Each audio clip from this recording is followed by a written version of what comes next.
G'day, Simon from Vegapod here.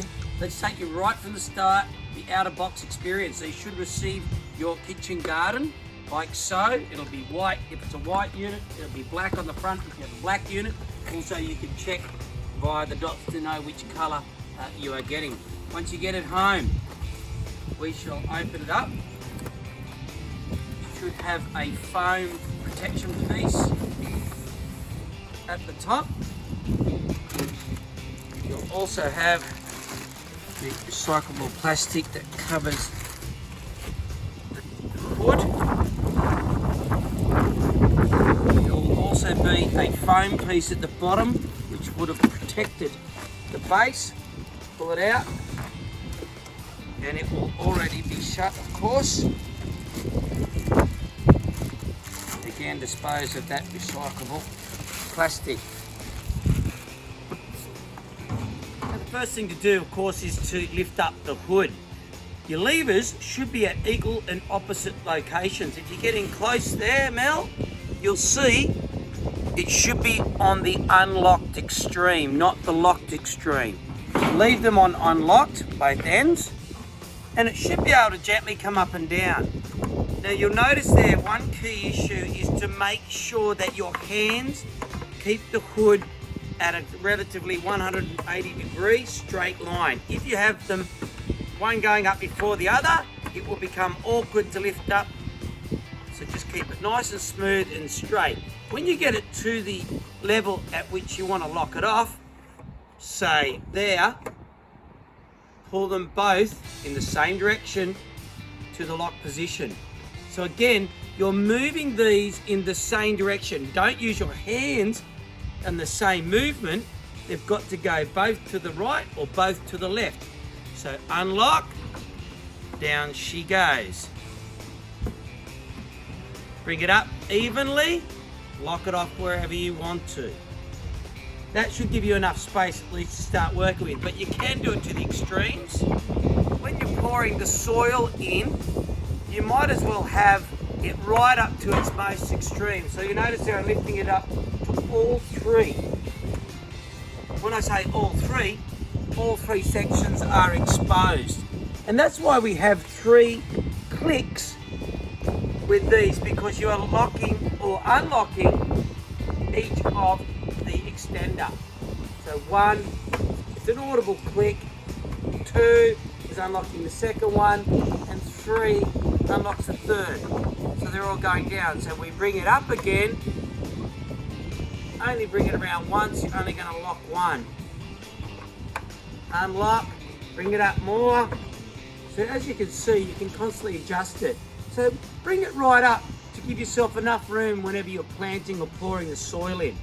You will also find instructions in your box, not just your quick guide, but also inside that, the yellow sticky traps, which I'll show you how to use in a minute. The next step is to remove a couple of bits of tape and zip ties that we've used during transit to keep it safe.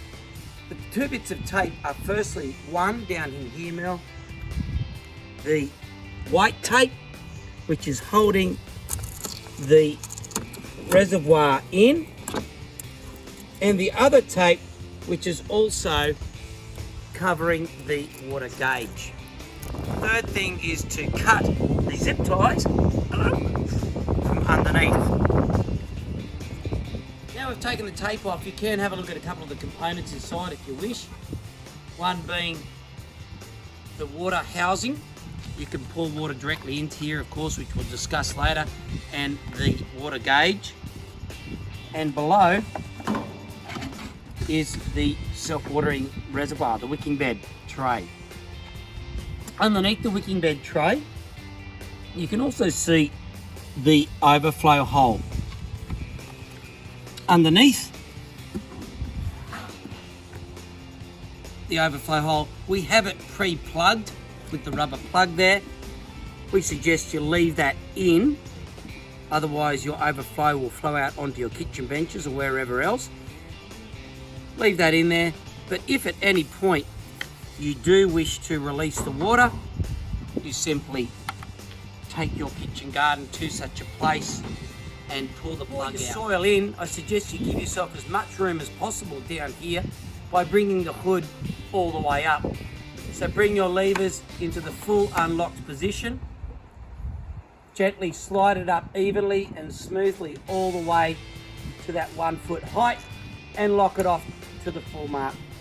This will now give you plenty of room. Kitchen garden takes approximately 10 to 12 litres of premium potty mix. Please ensure you get a premium, by the way. You can get typically 10 litre bags from your garden centres.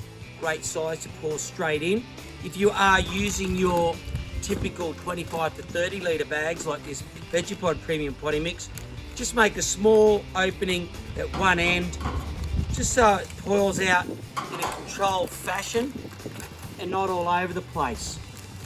Also suggest you do this outside, so in case you do get a bit of overspill, it doesn't go throughout your house. When you're watering, you're going to water from the top initially. If you've got seeds or little baby seedlings, they are going to need to have that topsoil damp so as to grow. Once they establish somewhat, like these large ones and the black one here, you know their roots are down, taking the water from the reservoir below. The reservoir gauge, although it has drops all the way up to the max here, we recommend only to the halfway mark. It's good enough for this wicking bed to keep your plants watered from below. One of the most common pests for indoor plants, be they edible or not, is the fungus gnat. Very tiny little black flies. Look, they are more an annoyance than a destroyer of the plants, but fair enough, we don't really like them flying too much around indoors. Now, there are two ways to control them. One of them we've given you free within your kitchen garden starter pack, and they are the yellow stickies. You simply put them into the soil and they will attract, and you can stick them onto there and get rid of them. Now, this is only taking care of the adult stage, in other words, when they're flying around, and they may come from either the soil of the premium potty mix, because they are born in soil, or they may come from your other indoor plants or just the environment. So you're never quite sure sometimes where they come from, but this will help keep them in control.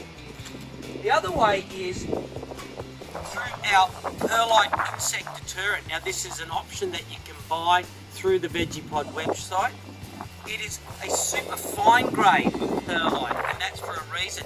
We typically use the large coarse grade for our Vegepod growing, as you may know, but for the deterrent layer, we use a really fine layer.